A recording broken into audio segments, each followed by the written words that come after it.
ಹಾಂ ಚಿಕ್ಕದಕ್ಕೂ ಕೊಡು. ಇರೋ ಹಂಗೆ ಹಾಕ್ಬೇಡ. ಇರೋ ತಿನ್ಲಿ ಅದು. ಅದ್ರಲ್ಲಿ ಅರ್ಧ ಹಂಗೆ ಇಟ್ಕೊಂಡು ಇನ್ನೊಂದು ನಾಯಿ ಇತ್ತು ನೋಡು, ಅಲ್ಲ ಅದಕ್ಕೆ ಹಾಕ್ಬೇಕಾಯ್ತಾ? ಇರೋ ಹಾಕ್ಬೇಡ, ಹಂಗೆ ತಿನ್ಲಿ ಅದು.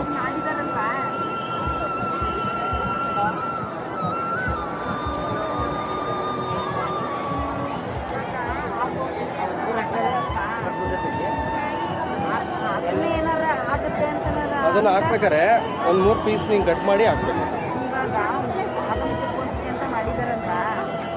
ಅಲ್ಲೊಂದು ಇತ್ತಲ್ಲ, ಎಲ್ಲಿ ಅಲ್ಲೊಂದು ಐತೆ, ಬಾ ಇದಕ್ಕೆ ಇನ್ನೊಂದೆರಡು ಹಾಕು. ಬಿಡ, ಎದ್ರಕೊಂಬೇಡ, ಏನು ಮಾಡಲ್ಲ. ಹಾಂ ಬಾ.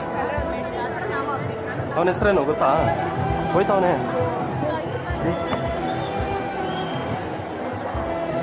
ಹೋಗ್ಬಿಡ್ತು ಊರಲ್ಲಿ ಹೋಯ್ತಾ ಇತ್ತಲ್ಲ, ಅದಕ್ಕೆ ಹಾಕಾಯ್ತಾ? ಬಾಯ್.